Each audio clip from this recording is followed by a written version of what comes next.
Welcome to Popcorn Talk, featuring movie discussion, news, and interviews. Popcorn Talk. We talk movies. And now, here's Popcorn Talk's Guilty Movie Pleasures.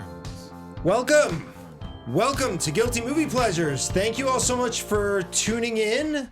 I am hosting today. Normally you see in this chair Ben Begley, not today. Today I will be your host. Thank you. I'm Jesse McIntosh. And joining me today, I have the great pleasure to be joined by a gentleman who you may have seen on Box Office Breakdown.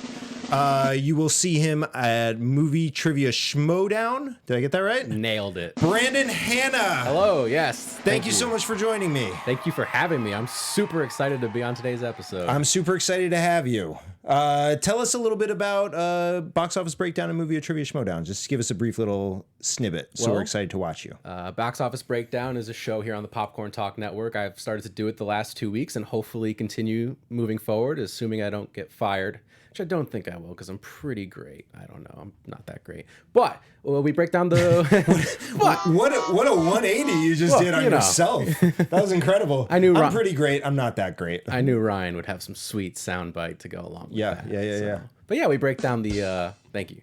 We break down the box office every week. We go through our predictions for the upcoming week, and we do a little box office bet, and the loser has to watch whatever terrible movie gets betted on that particular week. So this week coming up, we did a bet on The Turning, that new horror movie with Finn Wolfhard and Mackenzie Davis, I believe. So hopefully I don't have to go see it unless it's great, but I don't think it will. Is that a terrible movie? That it looks... Maybe not terrible? It doesn't, I don't know. Okay, you're down on it. It is January, so... Yes. But January has given us gems in the past, and it gave us a gem this year. Occasionally. Which is an incredible segue. Do you guys like that? We are here today talking about the newest installment in the Bad Boys series, Bad Boys for Life. Yeah. Bad boys, what you gonna do? What you gonna do when they come for? I don't know the words. We don't do that anymore. No, but they do. That's the thing. They always say they don't, but they always do. We are talking Bad Boys for Life. We're going to talk some spoilers today. So if you're worried about the plot of Bad Boys for Life being spoiled for you, go ahead and check it out in theaters. Come back and join us. Spoiler alert. Yeah. Spoiler alert. We have actually trapped producer Ryan, who has not seen the movie. That's correct, Ryan? I have not seen it. Okay, what's your problem? I'm going to get spoiled. No, Yeah. I wasn't available this weekend. Okay. I should have been. Yeah, this is one of those things where you make time. Yeah. Okay? I blew it. So we'll figure this all out after the show, Ryan. But we are talking Bad Boys for Life. It is canon on Guilty Movie Pleasures that Bad Boys is the greatest franchise of all movie franchises. Ben is not here to fight me on that.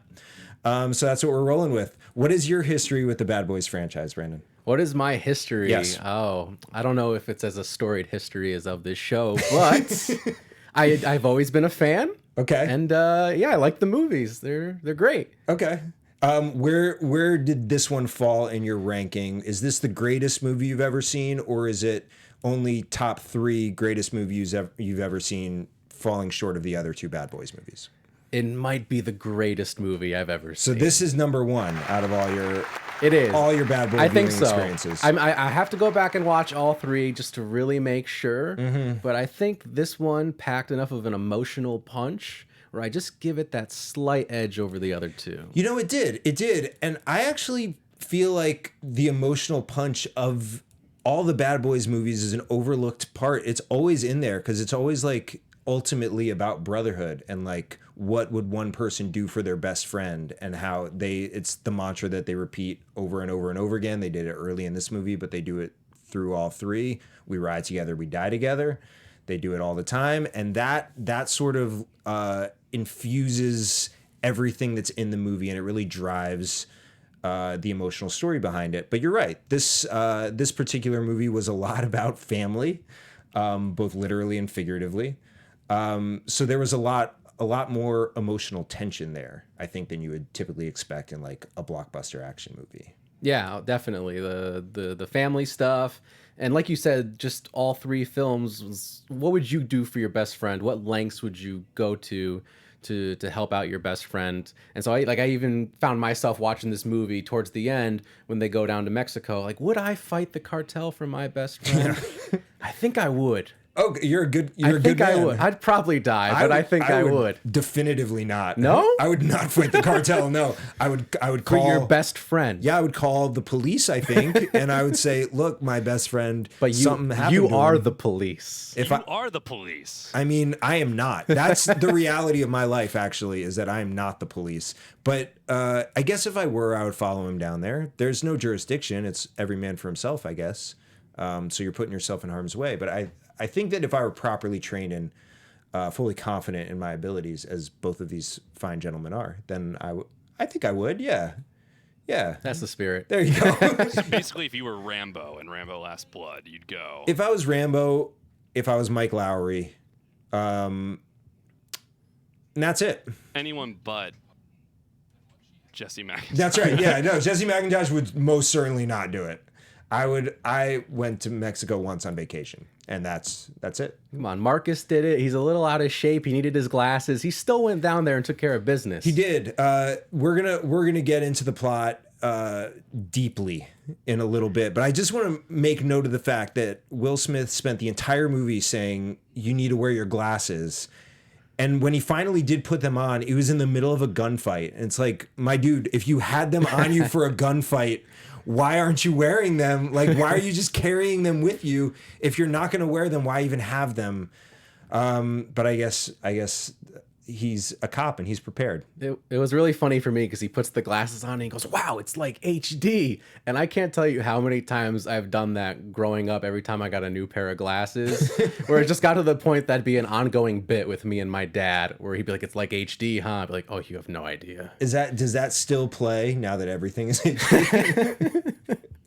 I think so. I think it still plays. Okay. I don't know. Maybe not to a newer audience, but to me, I laughed. That's good. That's good. And that's the important thing. It is resonated. That you're enjoying it for yourself. Great. So personally, as I said, it's canon on this show that Bad Boys for Life is the greatest franchise. I don't feel like they've had a miss. I love more than almost anything in this world Bad Boys 2. I think it's a perfect movie. I think it's hilarious. I think the action is insane. I think the two, Martin Lawrence and Will Smith, are at the top of their comedic games and their action games simultaneously. Will Smith is a king. I think you all know that I feel that way. And I was a little bit nervous about this movie because it's been so long and Will Smith has had some clunkers and Martin Lawrence hasn't done anything in a while, but I feel like they just stepped right back into it and were their same old selves. And I loved this movie. I thought it was incredible.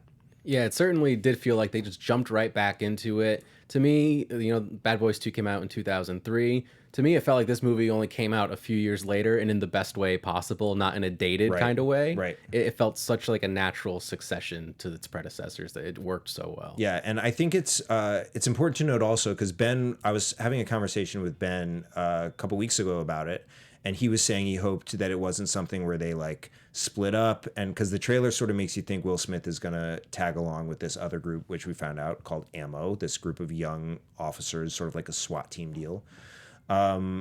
And they were going to be split up the whole time. And the joy of these movies is they're together and the like love-hate relationship that they have with one another.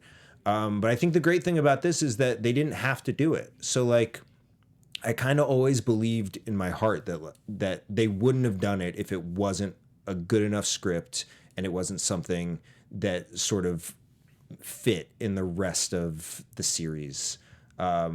And they wouldn't have done it if one of them just wanted to take the day off. Do you know what I mean? Yeah. Like they were both sort of in with 2 feet, and it showed. It was great.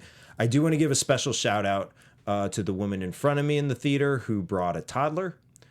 Is not a movie for toddlers. A lot of cursing. They even apologized to the toddler in the film for all the cursing. That's true. And then also to the guy who I was in a row with 3 people. Myself all the way at the end, a guy all the way on the other end, and then one guy who sat directly next to me, but knew the guy on the other end. And during the previews, got up and talked to him for a little bit. And then when the movie started, he came back and sat directly next to me. I don't know why. I don't know why he didn't sit next to his friend, but that just colored my experience a little bit.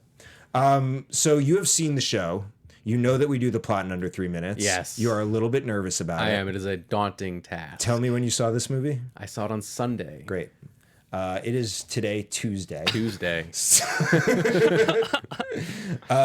we're going to do the best that we can. We're gonna ride together and die together. That's exactly right. Bad boys for life. I'm going down to the cartel Here we for my go. guy Brandon. I'm counting you in, all right? All right. We're going in 3, 2, 1. So we start off on what we think is a car chase. Will Smith is driving crazily through the city of Miami. He's driving on the beach. He's swerving around buses. He pulls into a parking spot. They run into a hospital. Turns out Marcus is a grandfather. His daughter had a baby, and it turns out she's had a baby with Reggie. Reggie, the guy from the most iconic scene in Bad Boys 2, where they're yelling at him, quote, drunk. So Martin Lawrence is like, you got to marry this woman, and he's like, yeah. And they go and they have a celebration with the rest of the officers, and Will Smith is like, I could beat you in a foot race right now. They bet whether who will win. Marcus is thinking about he wants to retire. So if Will Smith wins, he doesn't. If Martin Lawrence wins, he does. They're in the middle of the foot race, and this guy, the bad guy who I forgot to set up, but he drives by on a motorcycle and he shoots Will Smith down. Yeah, so Armando, I believe his name is. He shoots Will Smith down, and Will Smith goes to the hospital. You think the worst, but he's recovering for 6 months. It is, and as he's recovering, this assassin, he starts shooting down all these other targets, like at least a dozen other targets. It feels like that are all in connections to the same crime, the same that got his mother and his father placed in prison, which he broke out his mother earlier in the film, and now this sets this whole chain of events in motion. And then when that happens, Will Smith, he recovers, and he asked Marcus to help him come back for one last time, and he doesn't. He refuses. So Mike tries to go on his own to. So he goes to the guy who made the bullets. So they found out they pulled the bullets out of Mike, and they found they were custom bullets. So he goes and he finds the only guy making custom bullets, and he kills him, or he goes and there's a shootout, and the guy dies before he's able to ask him what's up. And then Marcus gets a call from a confidential informant that they used to have, and he's scared that he's about to get killed. So Marcus calls Mike, and they go together, and they're about to go up to the hotel, and the guy falls onto their car. And then Will Smith goes up and to try and find the guy who just pushed him off, and they get in a fight, and he almost kills him, but then he doesn't, and he runs off. And then eventually this leads to the final target of the assassin, the police chief. He takes him out after his granddaughter's basketball game. This convinces Marcus to rejoin the force, and they try to go after the bad guys together, and they go after this former player for Marcus's basketball team when he was a kid, and I think he called him some name like a dickhead, and then it's really funny that comes back later. But then he gets away, and then Ammo gets disbanded because they failed, but then they decide to go back down to Mexico for one last time. Ammo shows up because Marcus called them. And because Will Smith found out that Armando is his son. Yes, Armando is his son. Right, so he's going down to like sort of save him, I guess. But he goes down, and there's a meeting in a church, I guess. The woman is a witch, and they ambush him. Everyone pulls out guns, and then Will Smith pulls out guns, and then the whole thing sets on fire, and they have a big fight, and he's like, I'm your father, and then he saves Marcus, and then the whole thing burns up, and they get out alive. Well done. We missed a bunch of stuff. We did. That's applause for missing a bunch of stuff? But then, much like in the movie, since we're out of time, there's a post-credit scene where we see there's a potential mission for Mike's son to potentially reduce his prison sentence. Yes. So that counts because that's a post-credit scene. There you go. And it's our post 3 minutes. Exactly. Yes, perfect. Well done. Well done out of you. Thank you. They did. I tweeted this out a couple weeks ago, and since they have set up a Bad Boys 4, really wish they would have saved the title Bad Boys for Life for number 4. But you can't win them all, I guess. But yeah, so let's break this down a little bit, right? We start off with the car chase, or the quote car chase, like I said, right? This is what's in the trailer, basically the full beginning of the trailer. Will Smith is driving recklessly through Miami. They make it up to the delivery room, and they find out Marcus is a grandfather, and we reveal Reggie, which I had an audible reaction to. How did you feel upon seeing Reggie on screen again? Yeah, Reggie was great. I think he kind of mumbles under his voice the same way he does in Bad Boys 2. Yeah. And that got a huge reaction out of my audience. There seemed to be a lot of true Bad Boys fans there, which I appreciated. Yeah. So that was pretty great. I would say the stars of the Bad Boys series: Will Smith, Martin Lawrence, and Reggie. In that order, everyone else is. I mean, beneath them. even that scene alone from Bad Boys 2, I think, is a viral video by now that circulates its way around Facebook. It's whenever I have to convince someone who hasn't seen one of the Bad Boys movies to watch it, that's the scene that I show them. So this is a perfect example of what you're in for. And it's not even it's not violent. It's not a car chase. It's no action. It's just Will Smith and Martin Lawrence being dudes. This is it right here. It's so perfect. What you doing here? Take out Megan. What? I came to take out And Megan. this is right after a fight that Martin Lawrence and Will Smith have had, I believe. Yes. So this is actually how they Fucking make up. Reggie! Yeah, it's great to see them kind of come together because they had a huge fight like right before. Yeah. Throw that out. What's your name? Reggie. Hold on, y'all heard the motherfucker say your name, Reggie. You want to take Megan out? How old is you? 15. Shit, nigga, you at least 30. I like how they both say 30. Yeah. They're just so on the same page Yeah. about this whole thing, and it's so great. And then Will Smith breaks out his gun. We don't have to do the whole thing. We're doing a Gun different go movie. off. There it You is. nigga, you a big old tall ludicrous looking motherfucker, ain't With you? Ludacris playing in the background. Beautiful. Beautiful symmetry. Nigga, get out the way. If I see you on the highway, get the fuck out of my way. Oh, man. And somehow, someway, Reggie stuck around. It's incredible. I love Reggie. But this is where we get the information. So, like I said, they go to the bar after that. They're having a celebration for Marcus. You're a grandfather now. And Marcus drops the information on Will Smith. Hey, I'm retiring. This is it for me. I'm a grandfather now. I want to spend time with my grandson. I don't want the danger of all this. I'm retiring. Will Smith then promptly challenges him to a foot race. When was the last time you were in a foot race, Brandon? Been a long time. Yeah, I can't imagine as an adult getting so irritated with someone that we have to foot race. It's probably been, I think, right out of college, someone challenged me to a foot race. And it was very similar. No one shot me, but it was very similarly on the street, and a bunch of people were watching. It almost reminds me of that episode of Seinfeld where Jerry Yeah. has to do the foot race. Yeah, yeah. It's just so awkward Yeah. seeing two grown people challenge, and they're like in jeans. Yeah. And not dressed for the occasion at all. So Will Smith gets shot in the middle of this race, which was a shocking moment for me. You don't expect something like that the main guy is going to get taken down in the beginning. But then what I love about it is so Ammo, we figure out that Ammo is on the case, right? And so they've taken the bullets out of Will Smith, and they figured out that they're custom bullets. And then we do a flash, we time jump 6 months later to when Will Smith is better. And where's Ammo at? Nowhere else. They still have the information that it was custom bullets, but nothing beyond that. They've sort of been sitting on that. I think they did figure out who sold the bullets. After Will Smith did. Yeah, well, he shows up and he's like, I figured out it was so-and-so. I forget his name, and they're like, yeah, we know. Yeah, and they're on the way to the captain to be like, hey, we're going to go check. We're going to go surveil this guy. And Booker. Yeah. And Will Smith's like, that's actually where I'm headed. So they've just for 6 months been, I don't know, doing nothing. It seems like a unit that technologically capable. Is that what I want to say?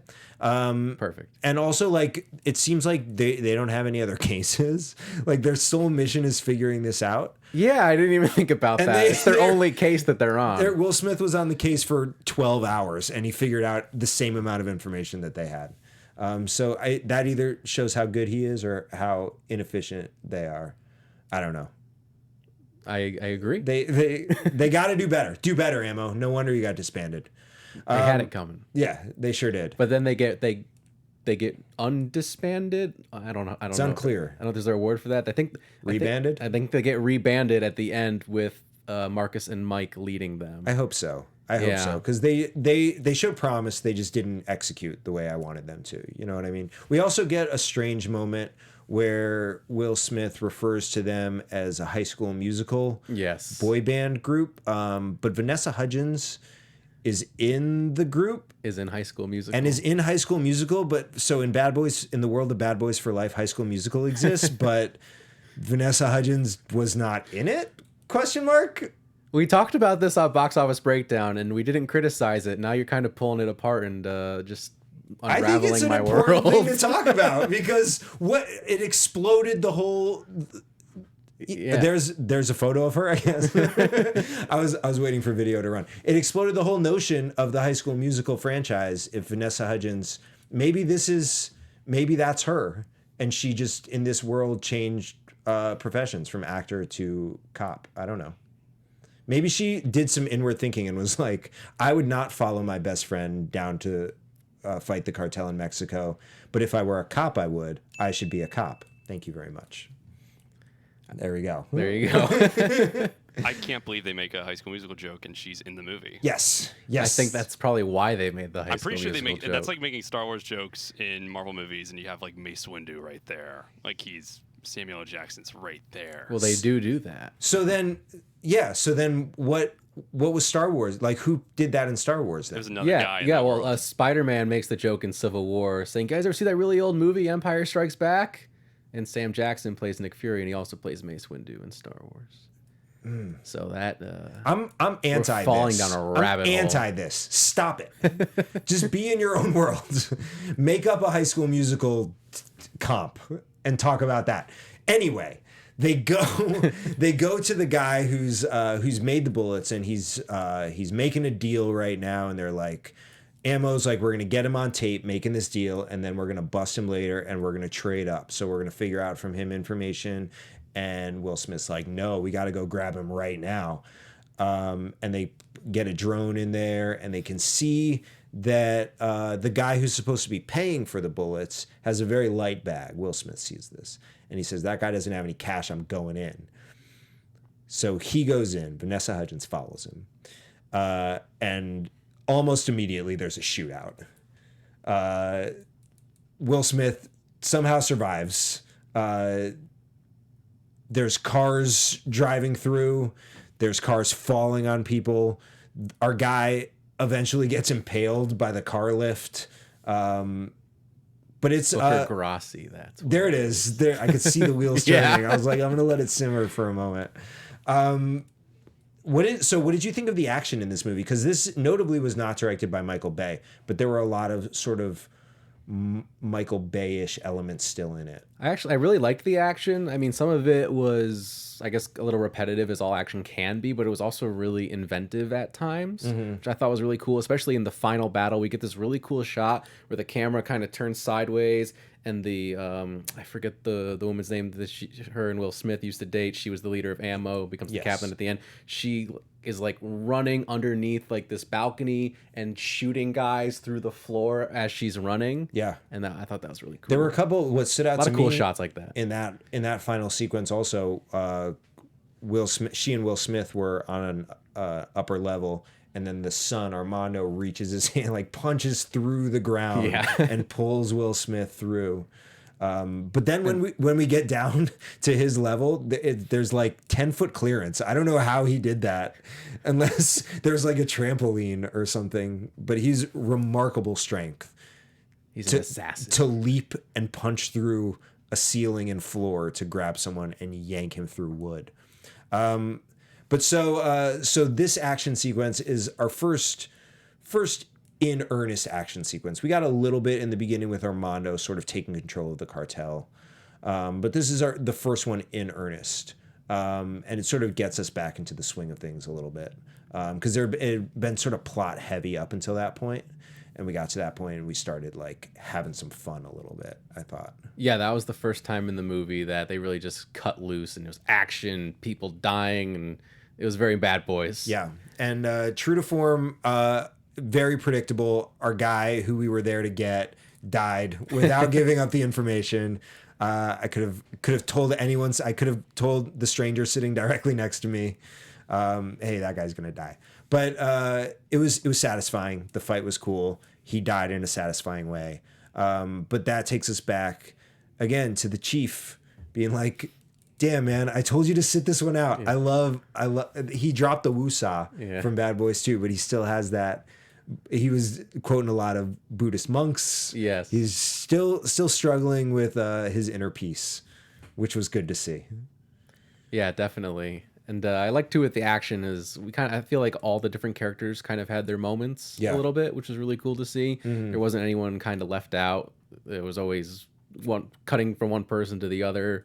And it seemed like, and it was easy to see it wasn't shaky cam or anything like that, which is good. But that one particular scene, kind of talk about like the whole High School Musical joke. It was hard for you to suspend your disbelief a little bit. I didn't understand how they got that drone so close, and drones are pretty loud and nobody noticed it. It's like, yeah. There were a couple of things, that being one. And the audio of the voices of the people they're spying on crystal clear, despite the fans of the incredible. I guess the blades. I guess the only thing you can say is they're in a mechanic shop, so there are engines going. Yeah. I don't know.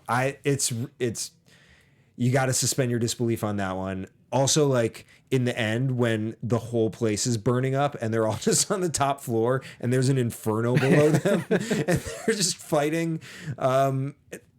No harm is coming to them, and then somehow they're able to get out of the building. We don't see them get out of the building, but there doesn't seem to be an escape route. No, the only way out of the building seemed to be that helicopter that they destroyed. Yeah. Hey, Marcus, don't shoot the pilot. I shot the pilot. Yeah. So there are a couple of things that gets your brain in knots. I think my favorite one of those, since we're on the subject, was when Will Smith gets shot.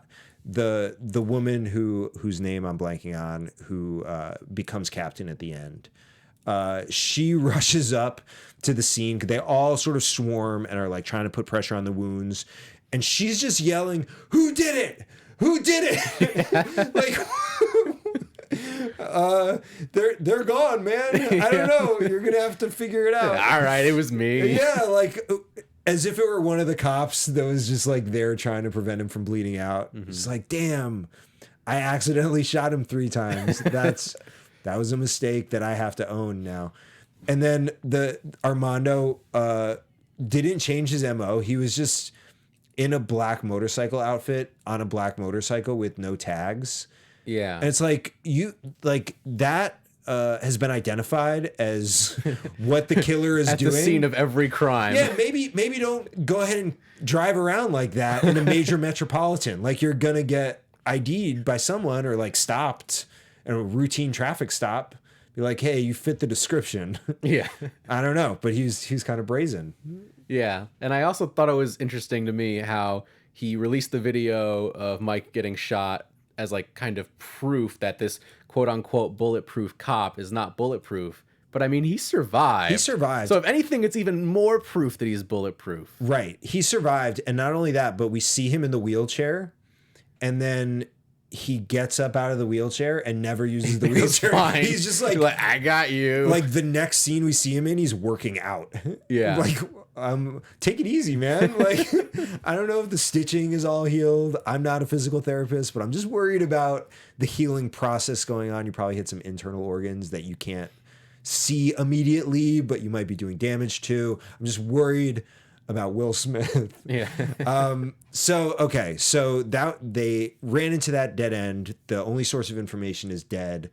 Marcus gets a text or a call on his phone that's from their old CI who's on the roof of a building and is like, I feel like I'm in danger. And so Will Smith goes to pick him up. They drop the baby off, which is a very funny scene. Marcus's wife is at a spa and Will Smith just puts the baby down. Yeah.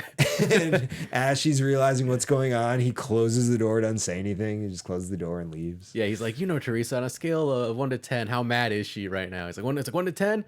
He's like, what's a 10? Like the time I broke up with your sister? Yeah. No, why would you bring that up? Yeah, it was like sort of an awkward exposition dump of like, remember all this stuff that happened in the past? Remember at the end of the last movie I was dating his sister? Not anymore. Yes. Okay. That's why we're all okay with me with a new romantic lead, right? Because Gabrielle Union is nowhere to be found.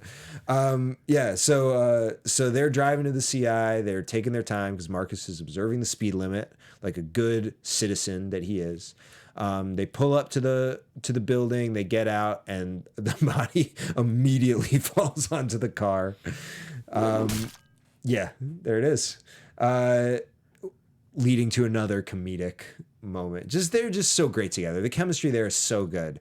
And they stayed with their backs to the car for quite a bit of time, just discussing what it could have been. And then Will Smith runs up, like we said in the 3 minutes, he runs up to go figure out what happened, and the two of them then get thrown out of a window, him and Armando. And they're fighting, and it seems like Armando could kill him, but he doesn't. We find out that Armando's been given orders not to kill him yet, that he has to suffer first. And then we get the scene at the basketball game. Yes. Right? That was a shocker for me, but then after it happened, I was like, oh, that's why they gave him this entire scene and this whole monologue. I'm like, oh, this makes sense. I should have seen this coming. It kind of stuck out because he's in the middle of screaming at the referees and the other players in his teenage daughter's basketball game. And then he takes a breath and starts, like I said, quoting Buddhist scripture, I guess, just telling a story about a guy on his horse. And he says to Will Smith, the horse is your anger. You got to get off that horse, basically.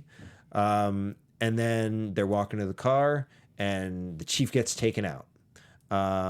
Will Smith figures out what's going on and hides behind a car, but the chief is dead. So then from there, they figure out that the bullet maker had an accountant on all of his deals. So they go to the accountant's house, and they like bust into the accountant's place like right after he did a line of coke.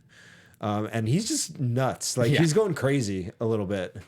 And Marcus is taking a nonviolent approach and just getting his ass beat. Yeah, he's like, I'm going to try to pierce into his soul. Yeah. With my heart. Yeah. And he's just getting his ass beat. And then Will Smith is about to do something violent, and then Ammo shows up because Marcus called Ammo. So he's trying to get everyone to work together. And then, oh man, I know that I'm now leaning on you, who has seen the movie less recently. But what happens immediately after I know. What happens immediately after they leave the accountant's place? I believe that's when they realize that the person that they're looking for is I forget his name. Suelo. Who we totally forgot the club when we were doing the. I think I might have like brushed over it very quickly. Yeah. But yeah, Suelo, who was the former star of a children's basketball team that Marcus was the coach of. Yep. And I thought that was a pretty funny moment where he's like, yeah, I benched him. He's like, he was the best player on the team. We lost. We lost by 40. But I got my point across. And then he's like, why'd you bench him? And he said, because I said it in the recap. Oh, he's like, he called him something. He called me a dickhead. That's what it is. Yeah, and then he calls him a dickhead again once they get him in the car. Yeah, he's like, you dickhead. Yes, got him in like a headlock. Yeah, so they figure out his birthday. Yeah. He's celebrating his birthday at this club.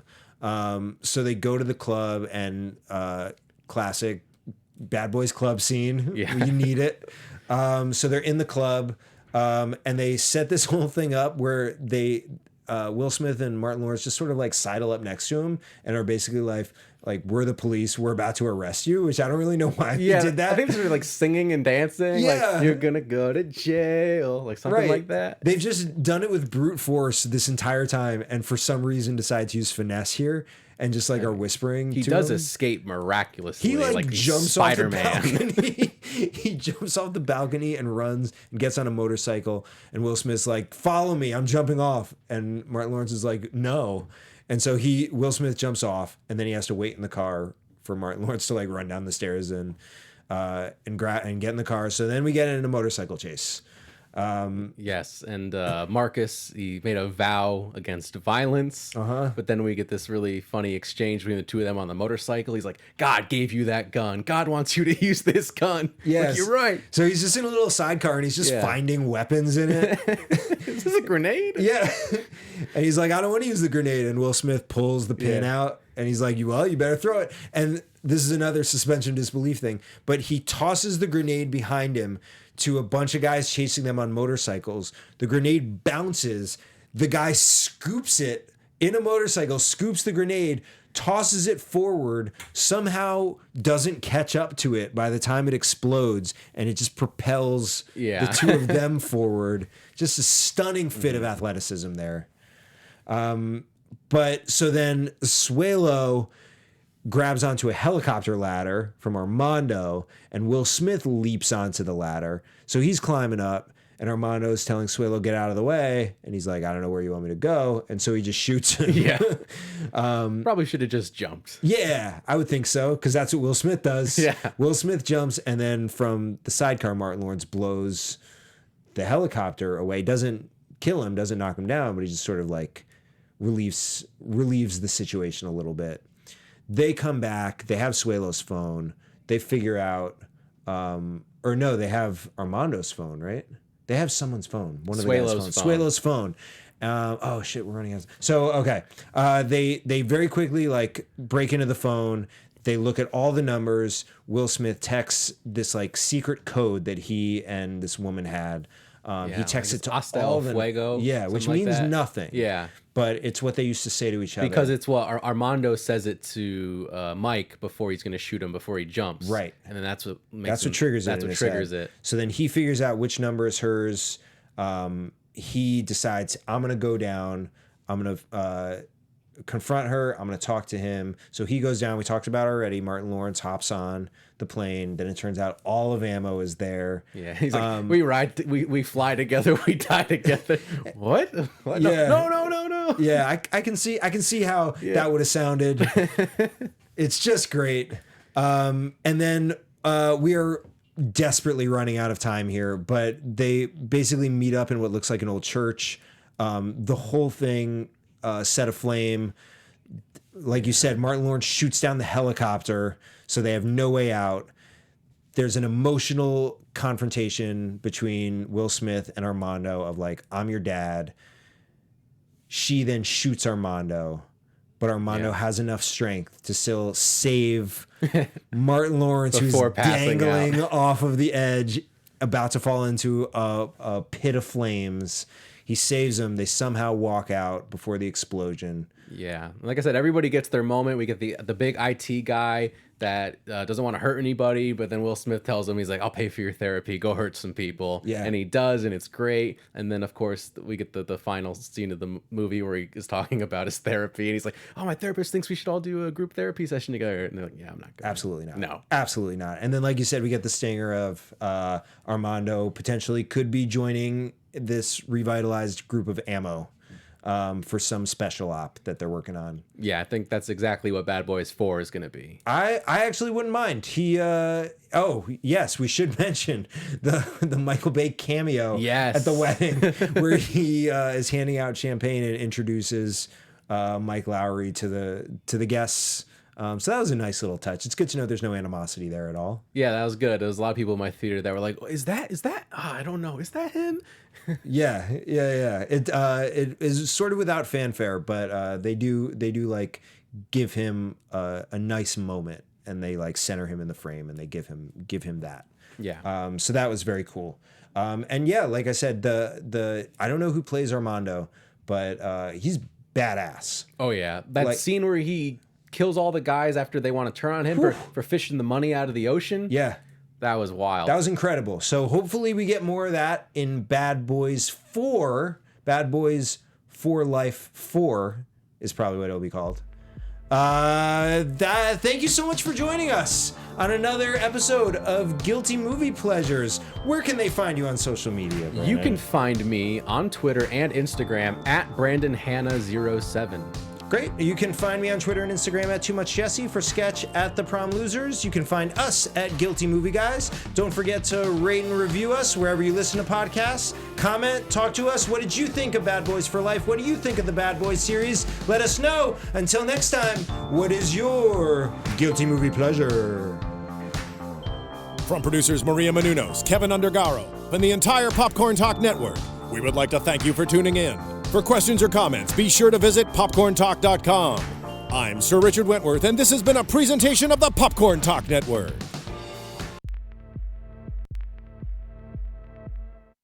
The views expressed herein are those of the hosts only and do not necessarily reflect the views of the Popcorn Talk Network or its owners or